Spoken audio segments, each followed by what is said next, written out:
ഒരു ചുണ്ടലിക്കുട്ടനുണ്ടായിരുന്നു. പേര് ചുട്ടു. ധൈര്യശാലി എന്നാണ് അവന്റെ വിചാരം. ഒരു ദിവസം ചുട്ടു കൂട്ടുകാരോട് പറഞ്ഞു, സിംഹത്താനെ പോലും എനിക്ക് പേടിയില്ല. ഇവന്റെ വീരവാദം നിർത്താനുള്ള എന്താണ് വഴി? മീനുമാൻ കൂട്ടുകാരോട് ചോദിച്ചു. പെട്ടെന്ന് ഒരു ഷൂ അങ്ങോട്ടേക്ക് ചാടി വന്നു. ഷൂ തനിയെ ചാടുന്നല്ലോ, ഇതെന്താ ഭൂതമല്ലതാണോ? സോമു മുയൽ പറഞ്ഞു. ചാടി ചാടി വരുന്ന ഷൂനെ പഠിച്ച് എല്ലാവരും ഓടി. ധൈര്യശാലി എന്ന് പറഞ്ഞ നടന്ന ചുട്ടു ഓടി.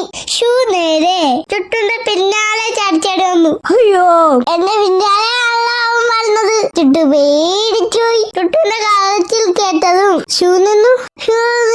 അതാ ചാടി വരുന്നു. തക്കെടുത്തവള. എല്ലാവരും ചിരിച്ചുപോയി. എവിടെ പോയി നിന്റെ ധൈര്യം? തക്കട് ചോദിച്ചു കേട്ട് ചുട്ടു നാണിച്ചുപോയി. അതോടെ അവൻ വീരവാദം